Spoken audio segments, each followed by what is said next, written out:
Merhaba arkadaşlar, kanalıma hoş geldiniz. Bugün sizlerle yine bir ev botu çalışacağız. Daha önce 37-38 kahverengi ebruli iple ördüğüm videom var. O yüzden bayanlar için olanını anlatmayacağım. Şey yapacağız bugün. Büyüğünü 41 numara, erkek ayağı için olanını öreceğiz. Tabi erkek ayak mankenimiz olmadığı için mankene giydiremedik. Bu şekilde ördüm. Tam 41 numaraya göre 26,5 santim gibi alt taban kısmının ölçüsü, standart ölçüm tablosuna göre. Bunun yapılışını da sizlere göstermek istedim. Bayan versiyonlu kahverengi yapmıştık. Bu 38 numara, hemen hemen aynı boy sırasından belki birkaç sıra fark etti. Şimdi erkek versiyonu için olanını yapacağız. Siyah beyaz gri karışımı olan ebruli ip, renk kodu da 4428 Alize Burcun batik. Bunu örerken 3 milim tığ, 5 numara 3 milim tığ kullandım. Şimdi İsterseniz yavaş yavaş yapımına başlayalım. Bayanların ayağına göre örerken ilk başlangıcını 12 ya da 13 tane trabzanla yapıyoruz. Bunu 15 trabzanla başladık. Çünkü erkek ayağı daha büyük olduğu için mecburen başlangıçta trabzanı da birazcık büyük tutmamız gerekiyor. O yüzden de 15 trabzan üzerinden başladım. Şimdi şöyle gösterelim. Sihirli halka yaparak başlıyoruz.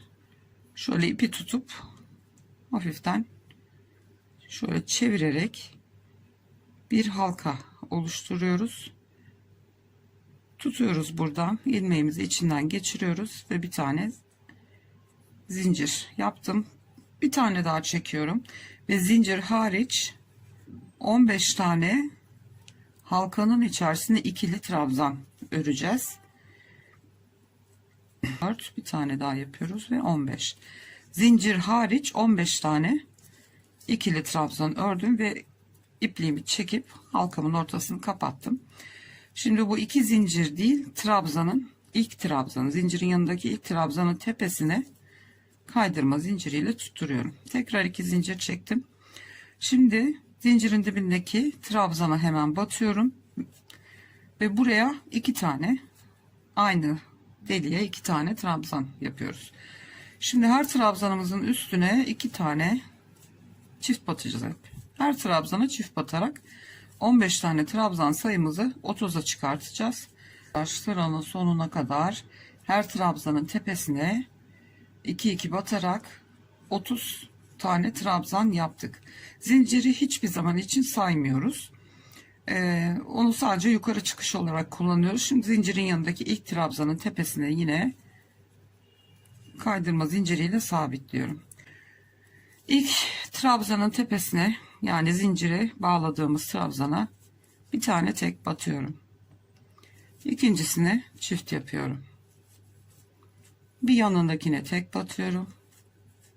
Bir sonrakine çift batıyorum. Bir tek, bir çift örerek bu sıramızı sıra sonuna kadar örelim.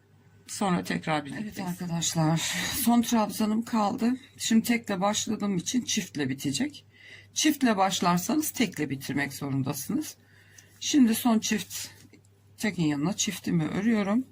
Ve toplamda bu sırada 45 tane ikili trabzanımız oluyor. Yine zincirin yanındaki ilk trabzana sabitliyorum. 2 zincir çekip hemen zincirin dibindeki trabzana batarak her trabzanın tepesine bir tane olacak şekilde bir sıra arttırma eksiltme yapmadan komple bu sırayı dönelim bu şekilde. Her trabzana bir tane trabzan batarak örelim. Evet, 45 tane trabzanımı ördüm. Sıra sonuna geldim. Yine şu zincirin yanındaki ilk trabzana sabitliyorum kaydırma zinciriyle. 2 zincir çekiyorum. Şimdi bundan sonra artık şu lastik örgüsü görünümündeki örgüye başlayacağız. Bunun için de hemen şu ilk trabzana sağ yandan batıp sol tarafından gireceğiz. Önden öreceğiz yani. Trabzana yan kısmından girip arka kısmından çıkacağız. İlkini önden örüyoruz. İkincisini arkadan bir sonraki trabzana batıp trabzanın diğer tarafından çıkıp ikincisini öyle öreceğiz. Yine trabzanın diğer trabzanın sağından girip sol tarafından önden batarak çıkacağız. Şöyle göstereyim. Orası da siyah renge denk geldi. Şu trabzanımız ya. İlkini şöyle sağdan batıp sol taraftan çıkacağız. Diğerini de yanındakini de arkadan batacağız. Trabzanın diğer tarafından çıkarak öreceğiz. Yani bir önden bir arkadan örmüş olacağız ve lastik görünümü elde etmiş olacağız. Tam siyah kısma denk geldi. Tabii ne kadar anlaşılıyor şimdi bilemiyorum. Şimdi gri renkte biraz daha belli olur. Bir önden bir arkadan ördüm. Yine önden örüyorum.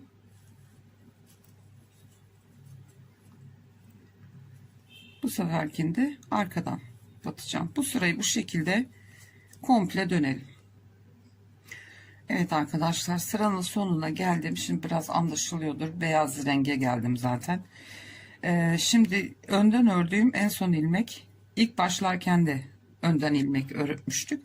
Şu iki zincirde şu arada ördüğümüz ters ilmek gibi olacak. Arada o kalacak yani. Şu zincirin yanındaki önden ördüğümüz trabzanın tepesinden tutturup kaydırma zinciri yapıyoruz. Yine iki zincir çekerek önden aldığımızı bu şekilde önden batacağız. İkili trabzan öreceğiz. Üstüne alıyorum, arkadakine batıyorum ve bu şekilde arkadan örüyorum. Tekrar öndekine önden batıyorum, arkadakine arkadan dolanarak örüyorum. Şimdi daha anlaşılır oluyordur. Bu şekilde önden örüyorum birini, arkadan olanı yine arkadan örüyorum. Yani bu lastik örgüsü oluyor, tığ örgüsünde. Ve bu şekilde şimdi burun kısmımız oluştu. Lastik kısmını, şu ayak üstü ve altına gelen kısmı örüyoruz. Tam şu topuktan itibaren öreceğimiz yere kadar toplamda şu lastik örgülerini bir bir sayarsanız 20 sıra. 20 sıra örelim. Ondan sonra tekrar birlikte olacağız. Topuk kısmını öreceğiz. Topuğumuzu keseceğiz ve bilek kısmımızı yukarıya doğru çıkacağız. Aralarda kesme yaptım, çok yayılmasın bilek kısmı diye. Şimdi bu şekilde bir önden bir arkadan lastik örgümüze devam edelim. Toplamda bu birinci sıramızı ikinci sıramıza başladık. Toplamda 20 sıra örüp gelelim. Evet arkadaşlar, ben ördüm şimdi. Şu ilk lastik ördüğümüz sıra şurası, bu dahil buraya kadar 20 tane bu şekilde önden ördüğümüz trabzanları oluşturdum. Toplam 20 tane olacaktı. Şimdi şu topuk kısmındaki yerimizi yapacağız. Ondan sonra 3 sırada topuğumuzu keseceğiz. Şimdi bu zinciri de trabzan olarak sayıyoruz. Geri dönüş için kullandığımız için onu. Bu birincisi. Şimdi önden örüyorum. Arkadan örüyorum. Bu şekilde şimdi sayarak gideceğiz. Ve diğer tarafa kadar 25 tanesini öreceğiz bu şekilde. Bir önden bir arkadan lastik şeklinde devam ediyoruz.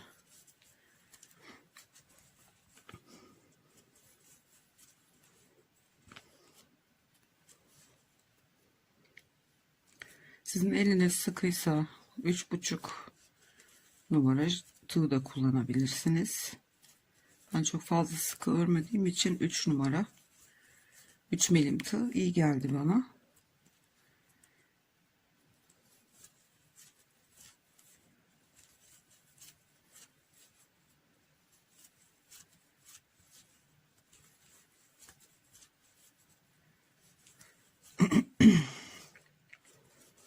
Çok rahat bu ev botları. Ben kendime de ördüm, giyiyorum.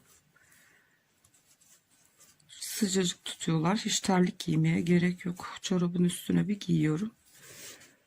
Ayaklar sıcacık, hiç üşümüyor. Kalın olduğu için, hani lastik örgüsü olduğu için 2 kat kalınlıkta oluyor.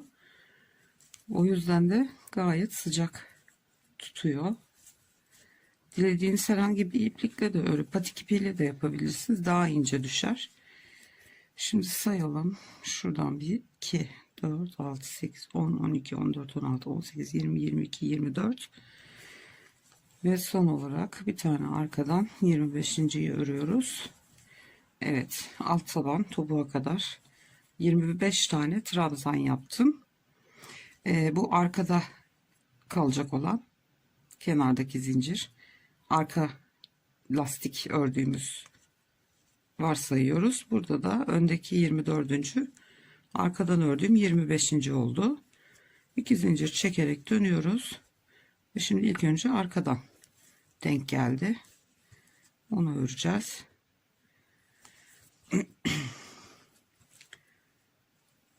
Şimdi devamında önden ve arkadan bu şekilde git gel yaparak toplamda 10 sıra öreceğiz. 3 sırada topuk için yapacağız. Toplamda şu alt tabanın topuk kısmına kadar olan yer 13 sırada bitmiş olacak.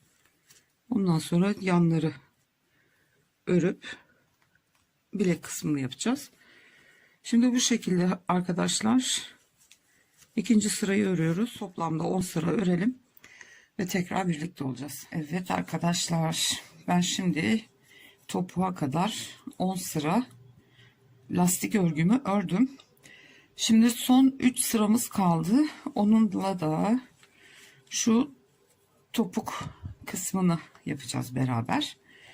Onu da şu şekilde yapıyoruz. Şimdi burada toplamda 25 ilmeğimiz var. Bunu 7 ilmeğini ortada yapacağımız sık iğne için ayırsak 18. 9 bu tarafta, 9 bu tarafta öreceğiz ve ortada 7 tane sık iğne öreceğiz. Şimdi 2 zincirimi çekip dönüyorum ve başlıyorum. Bu zincirle birlikte ikinci trabzanım. 3 4 5 6 7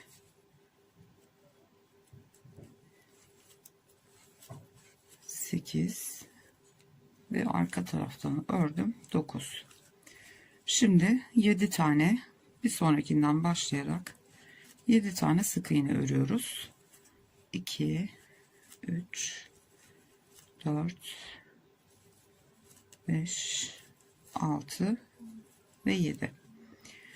Doladım tığımın üstüne, arkadan başlayarak bir sonraki arkadan örülen trabzan, yine ikili trabzan örüyorum. 1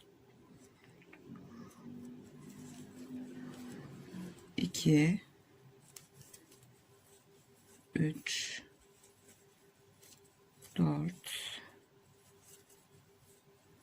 5 6 7 8 ve en son bu zincirime batıyorum. 9. Şimdi 9 trabzan bu tarafta, 9 trabzan bu tarafta, ortaya da 7 tane sık iğne ördük. Şimdi yine 2 zincir çekip dönüyoruz ve aynen bunları örmeye devam ediyoruz. İlki arkadan örmemiz gerekiyor.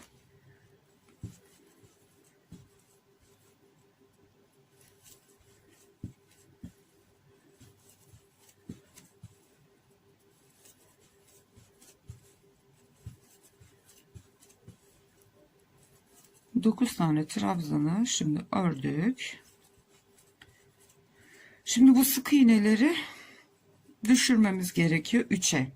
Normalde burada 6 tane bırakıyoruz ama bunun sayısı 25 fazla olduğu için bayan ayak ölçülerinde daha az oluyor. O zaman 6 tane tam geliyor. Burada 7 ördük. Dolayısıyla şimdi eksiltmemizi yapacağız. Normalde 2 eksiltiyorduk. Burada bir tanesini 3 tane eksilteceğiz. Onu da nasıl yapacağız? Şimdi sık iğnelerimiz şurada. 1, 2, 3, 4, 5, 6 ve 7. Şimdi batıyorum. İlk sık iğneye tığımı aldım. Bir sonrakine battım. Tığımı aldım. Normalde eksiltmeyi bu şekilde yapıyoruz. Bir tanesini eksilttim. Şimdi birini bu şekilde 3 kere 3 sık iğneden 3 ilmek alacağım. Bir de tığımda 4. Bu üçünü birlikte çekeceğim. Kalan 2 sık iğnemi de aynı şekilde başta yaptığım gibi böyle eksilteceğim ve şu anda burada 3 tane sık iğnemiz var. 6 tane olduğu zaman 2 eksiltip 6'dan 3'e 3'ten 1'e düşürüyorduk. Şimdi burada bir ilmek fazla olduğu için bir tanesinden 3 tane aldık. Şimdi kalan trabzanları 9 taneyi yine trabzan aynı lastik örgümüzden devam ederek diğer başa geliyoruz.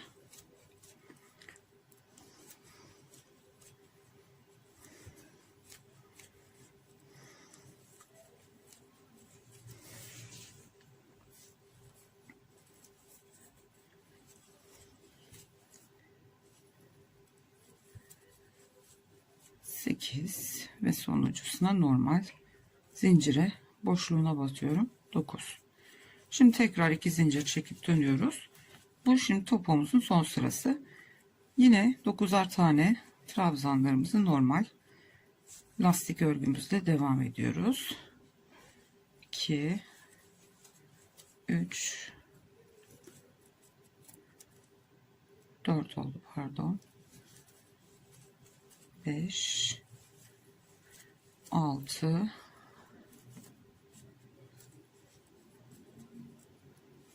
7 8 ve 9. da şurada arkada kaldı. Onu atlamayın.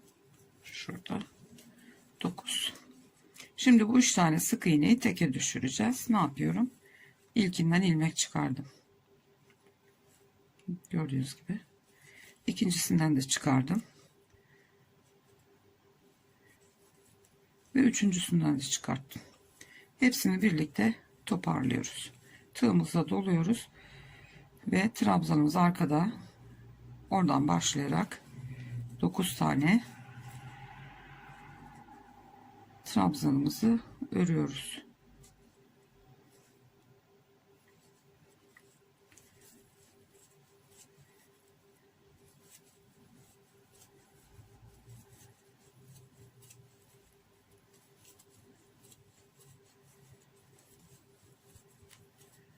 Altı, 7, 8 ve kenardaki zincirlerim 9. Evet. Şimdi topuk kısmını bitirmiş olduk. Burun kısmından topuğa kadar. Topumuz bu şekilde toparlandı. Şimdi bunu şu ayağın giren kısmı bize bakacak şekilde dışarıya doğru ikiye katlıyoruz. Ve şu başta zincir çekerek döndüğümüz köşeye batıp zincire şu şekilde bir sabitliyoruz buraya. Ondan sonra her ilmeğin tepesinden şu göstereyim. Şu ilmeklerin içe bakan tarafları ve karşıdakinden de aynen dış taraftan değil içe bakan kısımdaki yerlerinden birleştiriyoruz şimdi. Şimdi bu tarafı aldım. Karşıyı da alıyorum. İçe bakan ilmekleri alıyoruz. ve kaydırma zinciri yapıyoruz. Yine içten aldım. İçteki ilmeği aldım ve kaydırma zinciri yaptım. Çok sıkı yapmayın. Kaydırma zincirini kasmasın. Karşılıklı içteki ilmekleri alarak topumuzu birleştiriyoruz.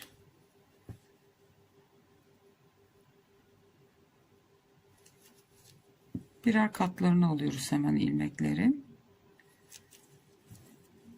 Şöyle kaydırma zinciriyle birleştiriyoruz. Evet, son 2 ilmeğim. Şöyle. Şimdi bir zincir çekiyorum, dönüyorum ve şöyle bir iki sık iğne atlayarak şöyle bol bol kaydırma zinciri atıp şu köşeye geleceğim ki bilek kısmının trabzanlarını oluşturalım. Şu en sona köşeye, tabi orada sıkıladım, biraz batması zor oluyor ama kaydırma zinciriyle geldim, yine bir zincir çektim. Şimdi dışa doğru çeviriyoruz. Gördüğünüz gibi tertemiz bir birleştirme yaptık. Şimdi şu kısma, şu bilek kısmımızı oluşturacağız. Şimdi 15 tane ilmek bu yana, 15 ilmek bu tarafa ve önde kalan ilmeklerimizi toparlayacağız. 15'er tane tam geldi benim için. Eğer giydireceğiniz kişinin bileği kalınsa biraz fazlalaştırabilirsiniz. Şimdi 2 zincir çektik. Şimdi şu gördüğünüz boşluklar, bakın delikler, zincir çekerek gidip gelirken zincir çekerek döndüğümüz yerler.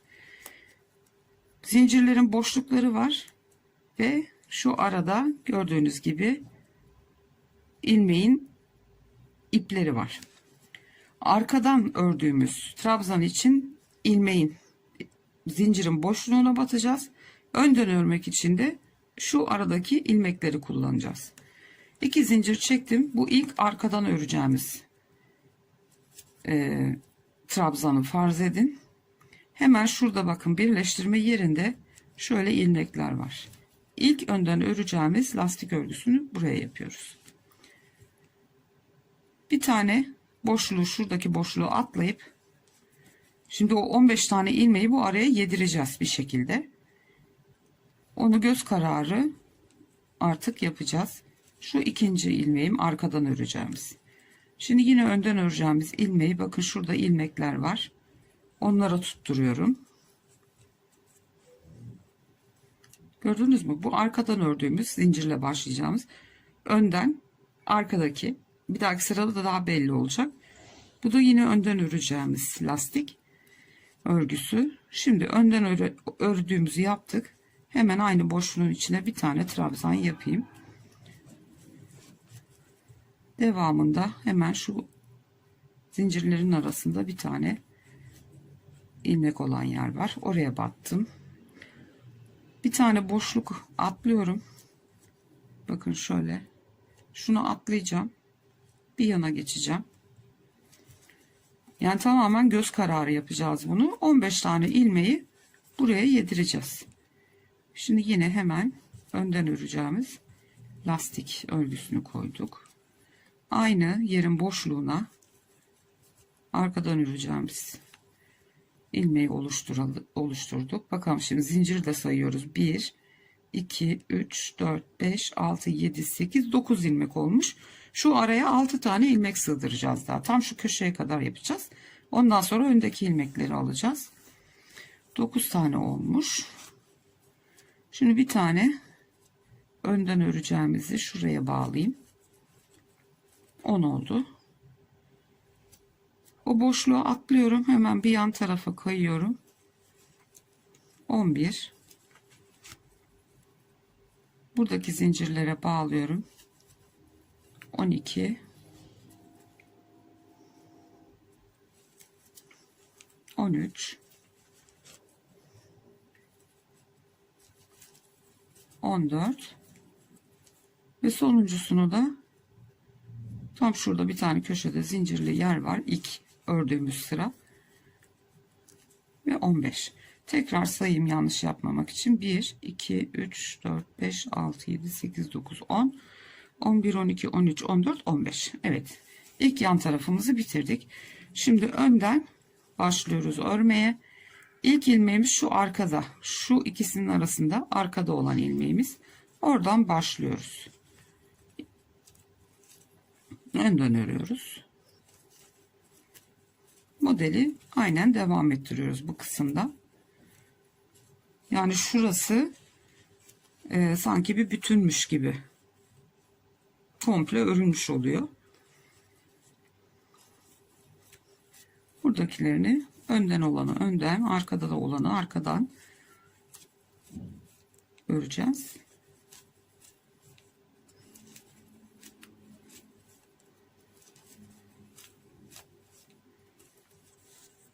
Yani şu ilmekleri ayarlamak size kalmış. Nasıl olacak? Böyle çok yayvan durmayacak. Fazla gelip de. Böyle de içe kasıp toparlanmayacak. Şu anda tam orta karar. Giyindikçe de birazcık esniyor. Onu da hesaba katarak işte göz kararı şu şekle alana kadar ilmek sayınıza göre o ilmekleri arka topuktan şu öne geldiğimiz kenar kısmına kadar iki tarafı da eşit şekilde örmeye çalışın. Bana 15 ilmek tam geldi. 15 ilmek sağa, 15 ilmek sola. Bir de öndeki ilmeklerimiz bilek kısmını öreceğimiz toplam ilmekleri oluşturuyor.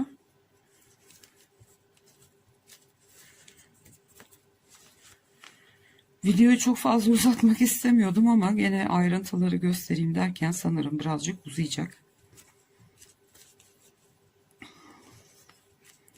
Umarım sıkılmadan izlersiniz. Evet, diğer köşemize geliyoruz şimdi.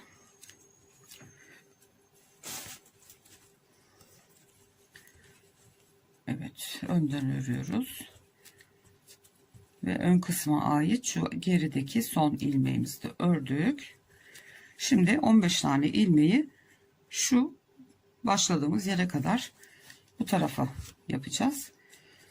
Şimdi arkadan ördüğümüz için ilk ilmeği önden lastik yaparak örmek istiyorum. Şu aradaki bakın şu aradaki şu ilmekleri boşlukları atlayacağım. Şu kısmı bağlayacağım hemen.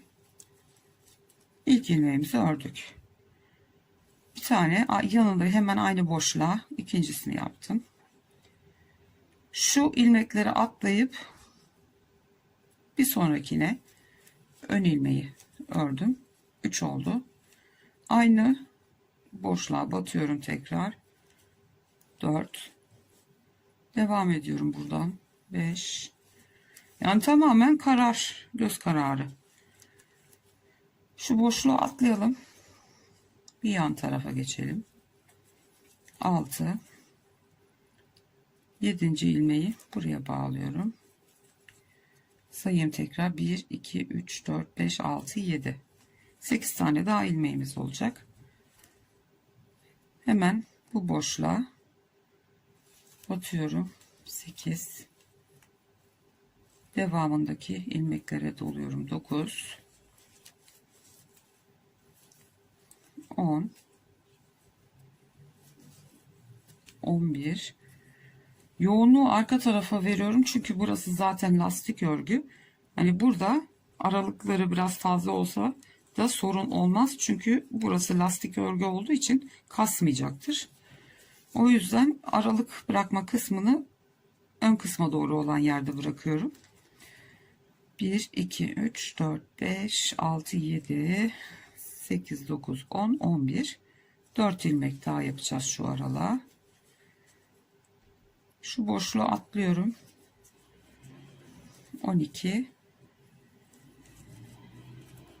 13, 14 ve 15. ilmeğimi de buraya bağlıyorum. Şimdi 2 tane önden örülmüş lastik. Bu başlarken yukarıya çıkış zincirimizde arka tarafa kalacak olan lastiğimiz varsayın. Tam 2 ön lastiğin arkasında kalmış oluyor. Bunu da zincirden sonraki ilk trabzana birleştirdik mi, gördüğünüz gibi 2 tane önde duran lastik örgüsünün arkasında kalmış oldu. Şimdi yine 2 zincir çekerek başlıyoruz ve öndekini önden, bir sonrakini arkadan. Şimdi önden olanlar belli zaten. Burada bakın, şunların etrafından dolanarak ördük. Bir tane önden, bunu zincire boşluğa battığımız arkadan öreceğimiz trabzanlar oldu. Bunu yine önden, bu şekilde artık komple döneceğiz. 4 sıra bu şekilde örelim. 5. sırada eksiltme yapacağız, 2'şer ilmek. Çünkü bilek kısmına doğru ördükçe çok genişlemesin diye. Şimdi toplamda bu ilk sıramız, 2. sıramıza başladık. 2 sıra daha, bundan sonra 2 sıra daha, toplamda 4 sıra örelim ve gelelim. Evet arkadaşlar, ben ördüm şimdi 4 sıramı. 1 2 3 4, 5. sıraya başlıyorum. Şimdi bu sırada şu ön tarafa ördüğümüz tarafta her iki yanda eksiltme yapacağız. Yoksa çok yayılacak kısım. O yüzden hemen şuralarda birazcık eksiltme yapacağız. Şimdi 2 zincir çekerek başlıyorum sıraya. Kesmeden öreyim videoyu. Artık lastik örgüsünü bilmeyen yoktur herhalde. Söylememe gerek yok. 5. sıramızı örüyoruz. Bu 5. sıramız toplamda şu bilek kısmı 12 sıra olacak. Arkada birleştirip ipi içine saklayacaksınız. Erkek ev botumuz bitecek. O kısma kadar örmeme, göstermeme gerek yok. Artık nasılsa bileği falan oturtup kesmesini de yapacağız. Buradan başlayarak sayacaksınız. 12 sırayı bitirdiğinizde artık örmeyi bırakacaksınız. Ev botunuz bitmiştir. Artık o kısma kadar göstermeye gerek yok sanırım. Şimdi köşeye kadar gelelim.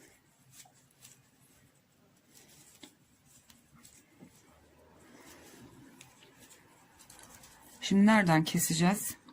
Bakın şimdi şu yan tarafta kalan önden ördüğümüz ilk ilmek ve şurası gördüğünüz gibi önden gelen ilmek. Şimdi önden ördük, arkadakini örüyorum ve şu önden devam edip gelen şu öndeki ilk ilmeği ve arkada kalan 2. trabzanı atlıyoruz ve şunun yanına denk gelen önde kalan trabzana bağlıyoruz. Yani arkadan ördük, en son önden ve arkadan örmemiz gerekiyor. Bu ikisini örmeyeceğiz, direkt buraya bağlayacağız.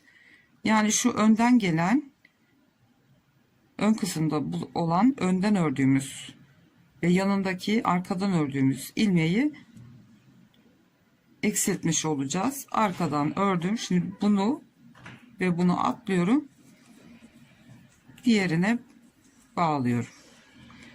Gördüğünüz gibi şu gelen ilmek arada eksilmiş oldu. Yine 2 tane ön ilmeğimiz, ortada da arka ilmeğimiz var. Bu ilk eksiltmemiz, 2 ilmek eksiltmiş olduk buradan, 2 trabzan. Şimdi örerek devam ediyorum. Ön parçadan eksiltme yapmış olduk. Çünkü yanda zaten ilmek sayımız belirli. Yanları daraltmaya gerek yok. Ön parçadan kesme yapmış olduk. Şimdi diğer köşeye kadar geliyorum.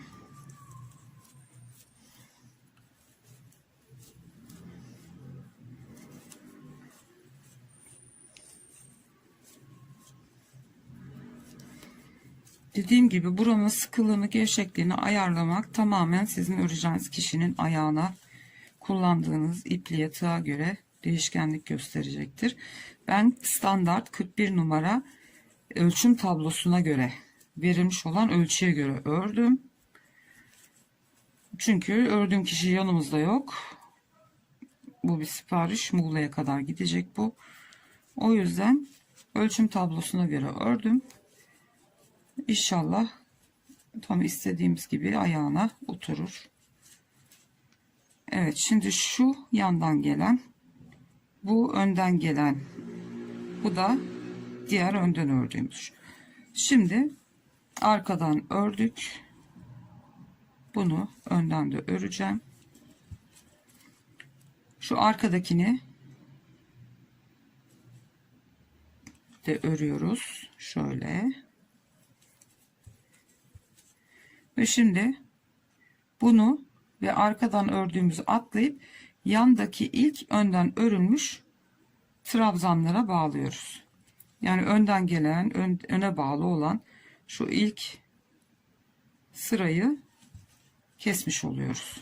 Arkadan ördüm. Şimdi devamında öndeki olana bağlayacağım. Şu önden ve arkadan ördüğümüz iki trabzanı eksiltmiş olduk. Yani toplamda iki diğer tarafta, iki bu tarafta 4 trabzan eksiltme yaptık. Ve bu şekilde artık hiçbir şey yapmadan döne döne öreceğiz. Toplamda 12 sıra olacak. Şimdi 1, 2, 3, 4, 5. sırayı örüyoruz. 7 sıra daha örüp 12 sıraya tamamlayıp son hali bu şekilde olacak. 12 sıra bittiği zaman ipliğinizi kesip arka tarafa saklarsınız ve ev botunuzu bitirmiş olursunuz. Umarım anlatabilmişimdir. Umarım hoşunuza gitmiştir. Eğer takıldığınız herhangi bir şey olursa yorum kısmına yorum olarak bırakabilirsiniz. En kısa sürede dönmeye çalışırım. Kanalıma abone değilseniz lütfen ücretsiz olarak abone olabilirsiniz. Beğeni ve yorumlarınızı da esirgemezseniz çok sevinirim. Beni diğer kendi sosyal medya hesaplarınızdan da paylaşırsanız daha çok kişiye ulaşmama yardımcı olabilirsiniz. Çok sevinirim. Bir sonraki videoda görüşünceye kadar kendinize çok iyi bakın. Hoşça kalın.